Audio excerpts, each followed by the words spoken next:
Imagine sitting on a plane, ready to take off, when suddenly chaos erupts. A flight attendant, seemingly calm and collected just moments ago, is now in a heated argument with an elderly black man. The tension is palpable, the air thick with unease. Passengers exchange nervous glances, unsure of what's happening, but sensing that something is terribly wrong. The flight attendant's voice rises, her tone sharp and dismissive, as she demands the man leave the plane. He protests, his voice trembling with a mix of frustration and disbelief. "I've done nothing wrong," he insists, but his words fall on deaf ears. Within minutes, the situation escalates, and the man is forced to disembark, leaving behind a cabin full of stunned and silent passengers. But this is just the beginning. What happens next will leave everyone questioning the true cost of power, prejudice, and the consequences of our actions. 4 minutes later, the flight attendant's world comes crashing down in a way she never could have imagined. This is a story about justice, accountability, and the moments that define us. And it all starts here, on this plane, with a decision that would change lives forever. The elderly man, a retired schoolteacher named Mr. Samuel Thompson, had boarded the flight with nothing but kindness in his heart. He was traveling to visit his grandchildren, a trip he had been looking forward to for months. Dressed neatly in a simple button-up shirt and slacks, he carried himself with the quiet dignity of someone who had spent a lifetime earning respect. But as he settled into his seat, something about him seemed to rub the flight attendant, a woman named Linda, the wrong way. Maybe it was the way he politely asked for assistance with his bag, or the way he smiled at her, expecting the same courtesy. In return, whatever it was, Linda's demeanor shifted, her professional mask slipping to reveal something far colder beneath. As the plane prepared for takeoff, Linda approached Mr. Thompson, her clipboard clutched tightly in her hands. "Sir, I need you to come with me," she said, her voice firm and unyielding. Confused, Mr. Thompson asked why, but Linda offered no explanation, only repeating her demand. Other passengers began to notice, their murmurs growing louder as they watched the scene unfold.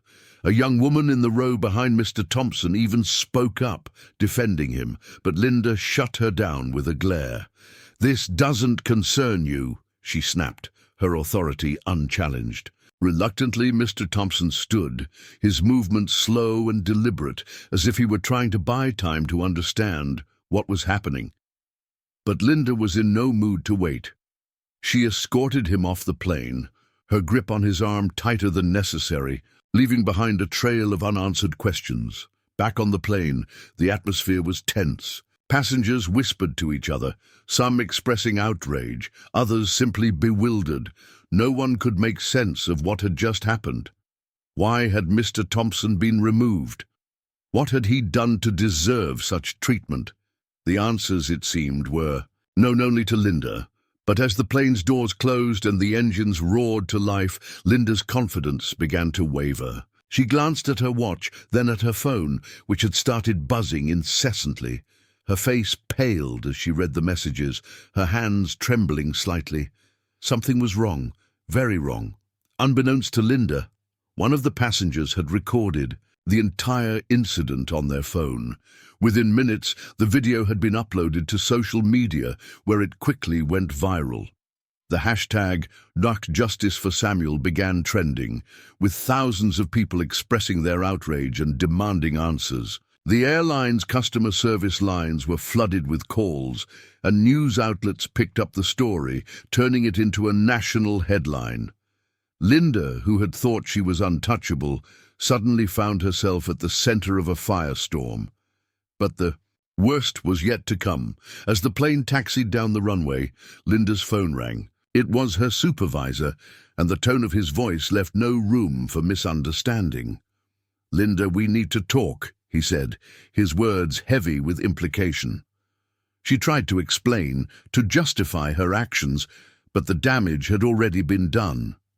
By the time the plane reached cruising altitude, Linda had been informed that her employment was terminated, effective immediately. The announcement was made over the intercom, and the cabin erupted in a mix of cheers and stunned silence. Linda, once so confident and in control, was now a shell of her former self, her career in ruins.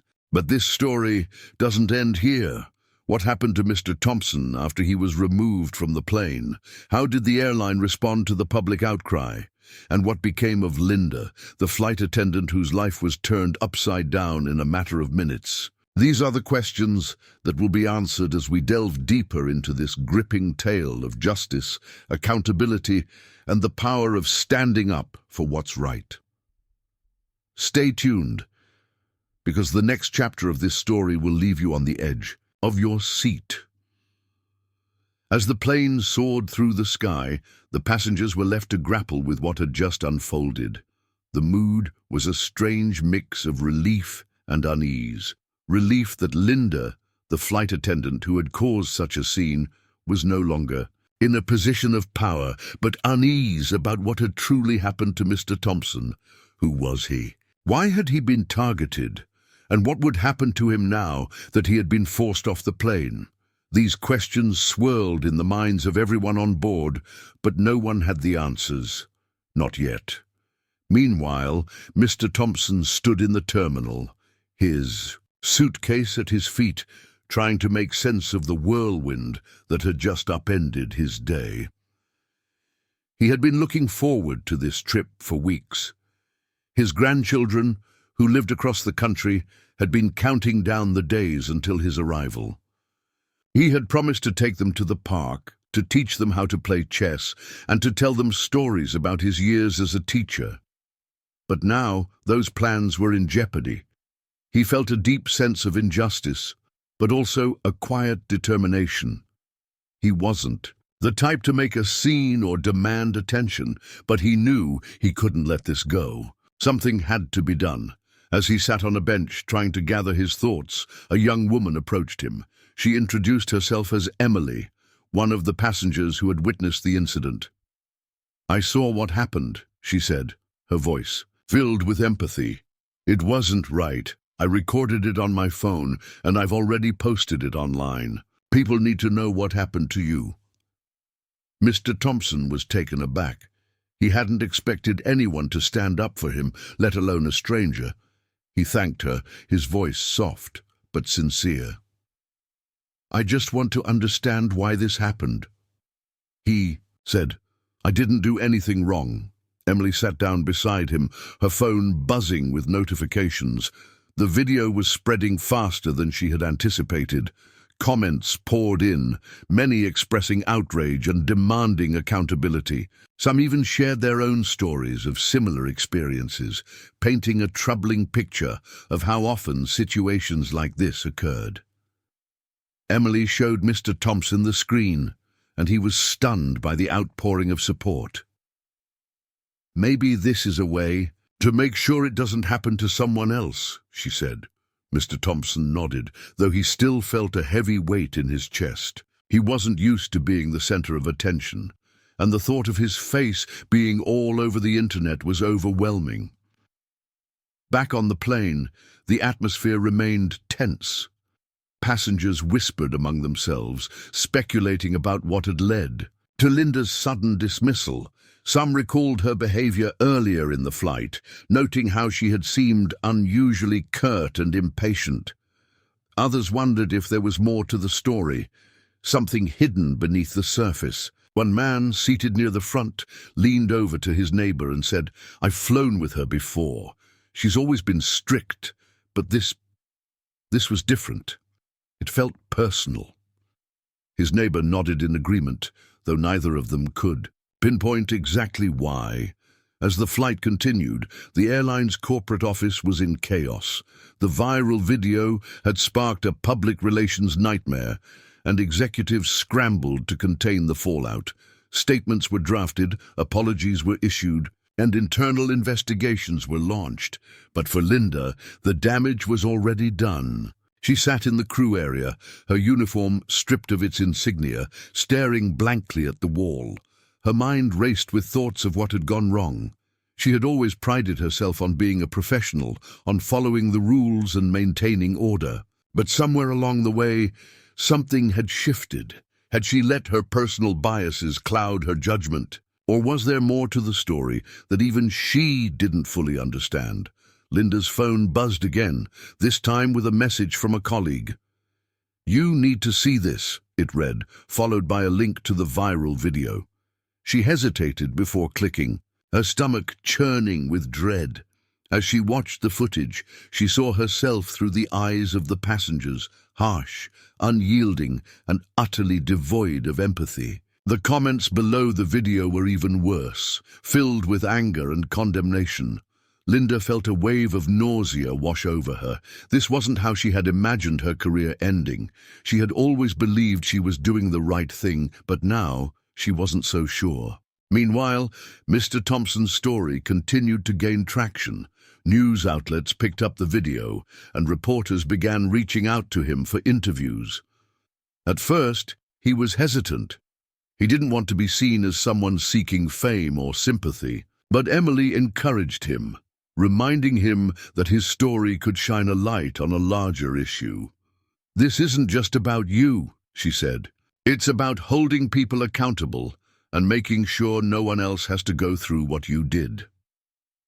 Reluctantly, Mr. Thompson agreed to speak with a reporter, his voice steady but tinged with emotion as he recounted the events of the day. As the interview aired, more details began to emerge. It turned out that Mr. Thompson wasn't the first person to have a negative encounter with Linda. Other passengers came forward with their own stories, describing similar experiences of being treated unfairly or disrespectfully. Some even claimed that Linda had targeted them based on their race or appearance, though these allegations were harder to prove. The airline, already under intense scrutiny, promised a thorough investigation, but many questioned whether they would truly hold themselves accountable.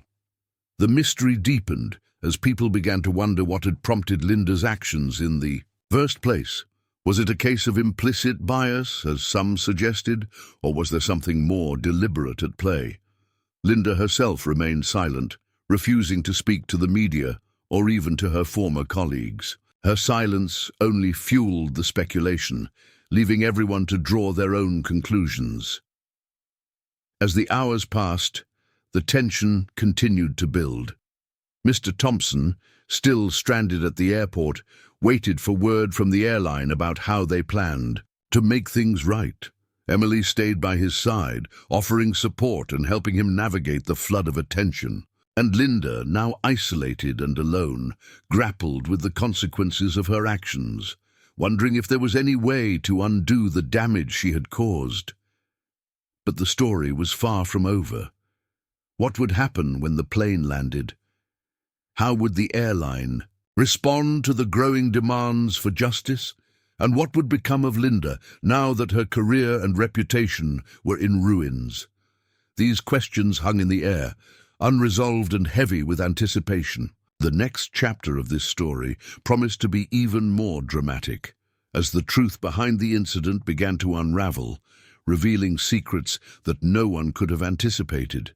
Stay tuned, because the twists and turns of this tale are just beginning.